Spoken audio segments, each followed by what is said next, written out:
Ganga versus मंगा। एक दिन सूर्यकांतम गांव में पंचायत का फैसला समाप्त करके घर आती है। घर वापस आते ही सूर्यकांतम को चंद्रकांता बिना पलक झपकाए देख रही थी। ऐसे क्यों देख रही हो? अरे वाह सासू माँ, तुम्हारे झुमके कितनी सुंदर है। पता है क्या, कल मेरे दोस्त की एनिवर्सरी फंक्शन है। अगर थोड़ा अपने झुमके दोगी तो पहन कर जाऊंगी। इस पर भी पड़ गई तुम्हारी नजर। अलमारी में से सोने के झुमके दूंगी, वो पहन कर जाओ। पर इसके बारे में मत सोचना, बता रही हूँ। क्यों सासू माँ, कितनी बार पूछने पर भी ये झुमके नहीं देती हो, और ऊपर से तुम हर बार पंचायत का फैसला लेते समय इन झुमकों को पहन कर जाती हो। सूर्यकांतम मन में सोचती है, तुम्हें क्या पता है बेवकूफ बहू, ये मैजिकल इयररिंग्स है। अगर इसे पहन ले तो सामने वाला व्यक्ति मन में क्या सोच रहा है पता चल जाता है। इन्हें पहनकर ही तो इतने दिनों से पंचायत में सच्चा कौन है झूठा कौन है फैसला दे आ रही हूँ। अभी अगर इन्हें तुम्हें दे दिया तो फिर से कोई परेशानी का काम करोगी। बाप रे, अगर इन पर तुम्हारी नजर पड़ गई तो बस खत्म। मैं झुमके मांग रही हूँ और तुम ना जाने क्या सोच रही हो। अरे ये झुमके मेरी माँ ने मुझे दिए थे। वैसे भी मैं सेंटिमेंट्स को बहुत मानती हूँ, इसलिए ये नहीं दूंगी, ठीक है ना? तुम इनके बारे में भूल जाओ। बोलकर सूर्यकांतम वहाँ से चली जाती है। उसके जाते ही चंद्रकांता, अरे क्या है ये औरत, जब देखो इन झुमकों को नहीं दूंगी बोलकर जिद करती रहती है।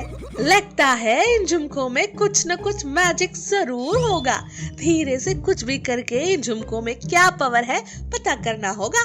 मन में सोचकर धीरे से सूर्यकांतम के ना होने का समय देखकर उन झुमकों को वहाँ से चुरा लेती है। उन्हें चुराकर तुरंत पहनकर चीनी वाले सुजाता के पास जाती है। जाकर सुजाता से, अरे सूजी, ये झुमके कैसे लग रहे हैं मुझ पर?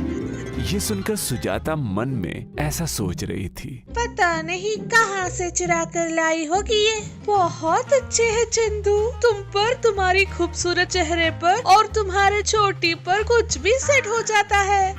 जो सुनकर चंद्रकांता, क्या है ये, मन में तो कहीं से चोरी करके लाई होगी सोचते हुए ऊपर से अच्छी लग रही हो कहती हो। जो सुनकर सूजी शॉक्ड हो जाती है। अरे चंदू, मैंने जो मन में सोचा था तुम्हें कैसे सुनाई दिया? कहीं इन झुमकों के पीछे कोई मैजिक तो नहीं है? उसकी बात सुनते ही चंद्रकांता को समझ आ जाता है। सच में लगता है कि इन्हें पहनने के बाद लोग अपने मन में क्या सोच रहे हैं सब पता चल जाता है। चंद्रकांता सुजाता से कहती है। सुजाता खुश होकर, अच्छा है ना ये, कहती है। जो सुनकर चंद्रकांता को एक आइडिया आता है। फौरन सुजाता से, मेरे पास एक बहुत अच्छा प्लान है। अगर ये प्लान फॉलो करे तो इन मैजिकल झुमकों से बहुत पैसे कमा सकते हैं। सुजाता के कानों में उस प्लान को बताती है। और दूसरे ही दिन चंद्रकांता एक बाबा का वेश धारण करके गांव में आती है। चीनी वाली सुजाता गांव में उसके बारे में ऐसे प्रचार कर रही थी, अम्मा आओ अम्मा, यही है महिमा वाली आगम पूजिता देवी। जो सुनकर चंद्रकांतम धीरे से, ये आगम नहीं देवता है, तुम और तुम्हारी हाफ नॉलेज बोलकर हटाती है। जिससे सुजाता, हाँ, वही देवता पूजिता देवी तुम्हारे दुखों को दूर करने के लिए आई है। आइए, आकर अपनी मुश्किलों का समाधान जानकर जाइए, कह रही थी। ये सब सुनकर लोग वहाँ आने लगते हैं। आकर लोग मन में क्या सोच रहे हैं मैजिकल इयररिंग द्वारा सुनकर चंद्रकांता एक एक को दिखाते हुए चंद्रकांता ऐसा कहती है, तुम्हें पैसे का कष्ट है और तुम्हें बच्चे ना होने का दुख, और तुम्हें तुम्हारी शादी ठीक नहीं चल रही है का दुख। सभी के दुखों का समाधान करूंगी, कहती है चंद्रकांता। जो सुनकर सभी लोग हैरान होकर एक दूसरे से कहने लगते हैं, अरे मेरे मन की बात इसे कैसे पता चली? सच में मेरे मन की बात भी यही है। लगता है ये कोई शक्तिशाली माँ है, अपने गांव के दुखों को दूर करने के लिए यहाँ आई है। कहते हुए सभी लोग उसे प्रणाम करने लगते हैं।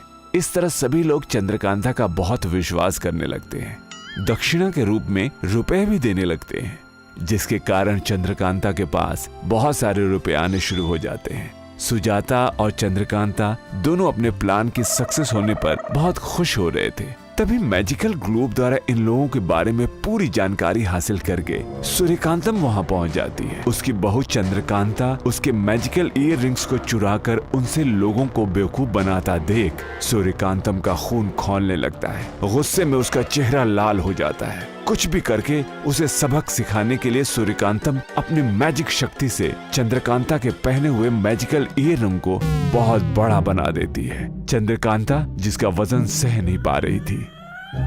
माँ माँ, अरे क्या है ये अचानक से? अरे कान दर्द हो रहे हैं। सासू माँ बचाओ मुझे, हे भगवान, सासू माँ बचाओ, सासू माँ बचाओ मुझे, हे भगवान, सासू माँ बचाओ। चिल्लाती हुई रोती जा रही थी, जो सुनकर सूर्यकांतम चंद्रकांता के सामने खड़े होकर ऐसा कहती है। अरे आप तो आगम पूजिता देवी हो, वही देवता पूजिता देवी हो। मैं आपको कैसे बचा सकती हूँ देवी? मैं देवी नहीं हूँ सासू माँ, तुम्हारी बहू चंद्रकांतम हूँ। पैसों के लालच में मैंने ऐसा काम किया था।